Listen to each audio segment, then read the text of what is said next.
नमस्कार।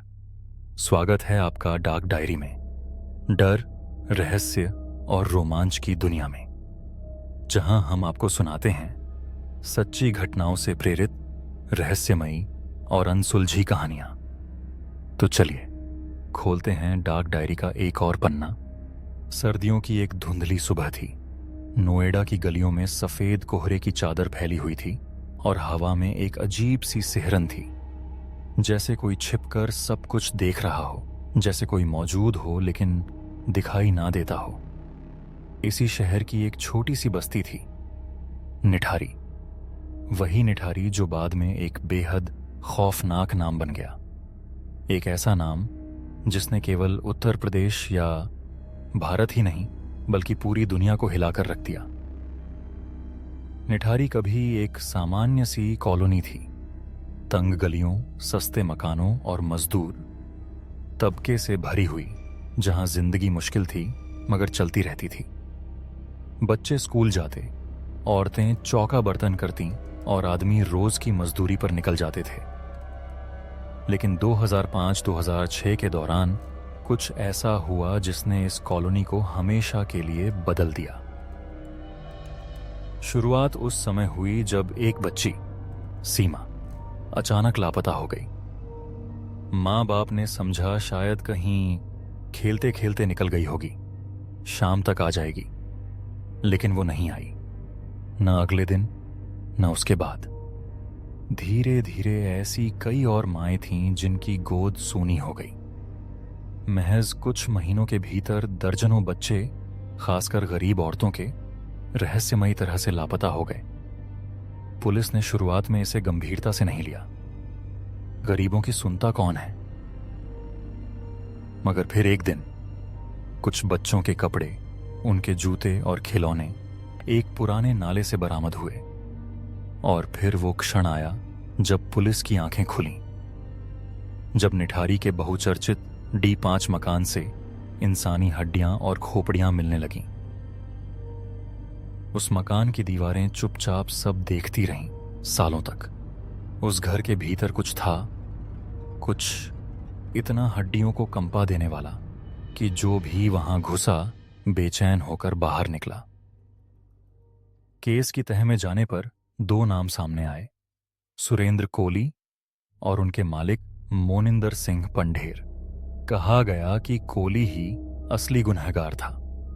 गरीब बच्चों को बहाने से बुलाता था, उन्हें मारता था, फिर उनके शव के साथ बेहद विकृत हरकतें करता था और अंत में उनका मांस तक खा जाता था।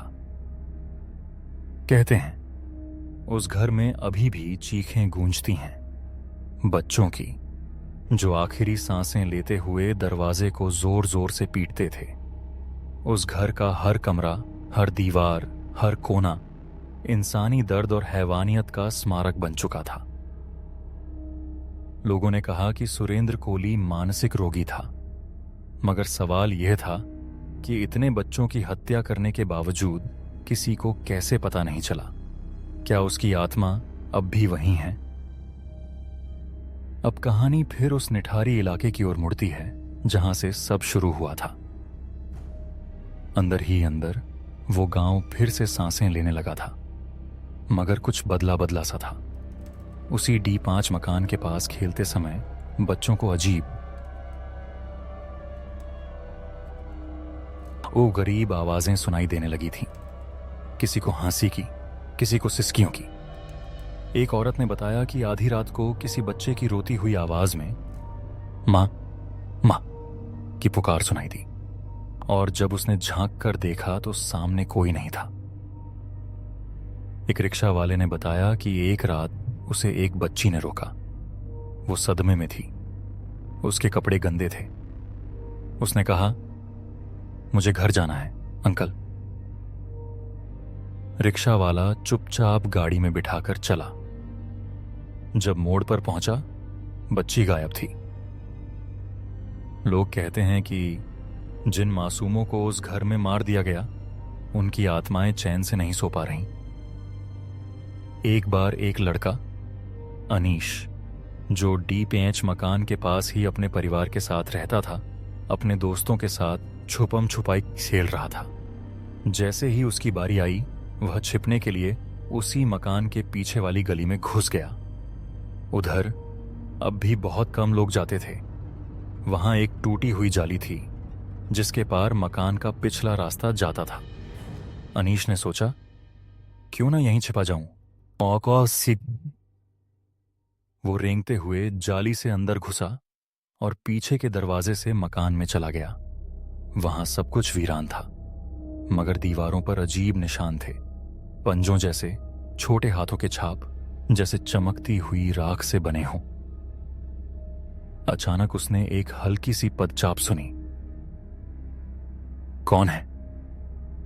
उसने पूछा, पर जवाब में एक चीख सुनाई दी, एक बच्ची की। वही सफेद वॉइस जो एक बार सुनी जाए तो जीवन भर पीछा नहीं छोड़ती। उसने भागने की कोशिश की, मगर मानो कोई छाया उस पर चढ़ बैठी हो। उसकी सांसें रुकने लगीं। कमरे का दरवाजा अपने आप बंद हो गया और फिर सामने प्रकट हुई 6-7 छायाएं, घुटनों तक के छोटे कद, धुंधली आंखों वाले, गहरी स्याह परछाइयां। उन्होंने कहा, तू भी वैसे ही खेलेगा जैसे उन्होंने हमारे साथ खेला? है। अनीश बेहोश होकर वहीं गिर गया। जब अगली सुबह लोग उसे ढूंढते हुए पहुंचे तो वह डीपान मकान के पिछले कमरे में मिला, मगर कुछ अलग था उसमें। उसकी आंखें लाल थीं और वह अब बोलना बंद कर चुका था। डॉक्टर ने कहा, उसका मानसिक संतुलन बिगड़ चुका है। धीरे धीरे और कहानियां सामने आने लगीं। एक औरत जिसकी बेटी उस कांड में मारी गई थी, हर अमावस की रात उस मकान के बाहर दिए जलाती है। जब लोग पूछते हैं क्यों, तो वह कहती है, मेरी गुड़िया आती है मिलने। लोग कहते हैं कभी कभी दिए बुझ जाते हैं हवा के बिना, और एक हंसी सुनाई देती है। एक पुराने पुलिस अधिकारी ने रिटायरमेंट के बाद शराब में डूबकर अपने बेटे को बताया कि जो उन्होंने वहां देखा था वो कभी जुबान पर नहीं ला सके। उन्होंने कहा, वो अकेले नहीं था बेटा, उस घर में कुछ था जो सुरेंद्र कोली को इस्तेमाल कर रहा था। एक परछाई जो केवल भले लोगों को दिखती है। हमने जो देखा वो इंसानी पाप की सीमाओं से बाहर था। इस घटना के बाद सरकार ने उस मकान को सील कर दिया। कहा गया कि अब कोई नहीं रह सकता वहां। मगर हर साल दिवाली या होली की रात उस इलाके में नजर आने लगती हैं भूतिया रोशनी, बच्चे जिनके चेहरे नहीं होते, और एक हंसी जो हड्डियों तक जमा देने वाली होती है। वर्तमान में कई पैरानॉर्मल शोधकर्ता इस मकान की जांच करने आते हैं। उनका कहना है कि उन्होंने वहां EMF रीडिंग्स, तेज तापमान में गिरावटें और अनजान आवाजें रिकॉर्ड की हैं। एक विदेशी टीम ने तो यहां तक दावा किया कि D5 मकान एशिया के सबसे अधिक एरीज्ड हॉन्टेड प्लेस में से एक है। पर सबसे डरावनी बात यह है कि सुरेंद्र कोली को तो फांसी की सजा हो चुकी है, लेकिन वह आज भी हर रात सपनों में उन आत्माओं से घिरा हुआ जाग उठता है। जेल के कर्मचारियों ने कहा कि वो नींद में चिल्लाता है, बच्चे आ गए, मुझे छोड़ दो, मैंने नहीं किया, वो कोई और था। तो क्या वास्तव में सुरेंद्र कोली ही असली गुनहगार था, या वो किसी काली मनोवैज्ञानिक शक्ति की कठपुतली मात्र था? क्या वो मकान महज ईंटों और सीमेंट से बना था, या उसमें कुछ और था जो इंसान में थोड़ा थोड़ा करके हैवानियत भरता गया? इस कहानी का अंत नहीं है। हर बार जब कोई बच्चा इस देश में गायब होता है, निठारी की आत्माएं करवट लेती हैं। हर बार जब कोई मां अपने बच्चे की तलाश में दर दर भटकती है, D5 मकान की दीवारों से एक रूह की चीख निकलती है। और आज भी अगर आप निठारी जाएं और रात को वहीं ठहरें, तो शायद आपको भी सुनाई दे एक नन्हे से बच्चे की आवाज। माँ, वो अंकल फिर से आया है।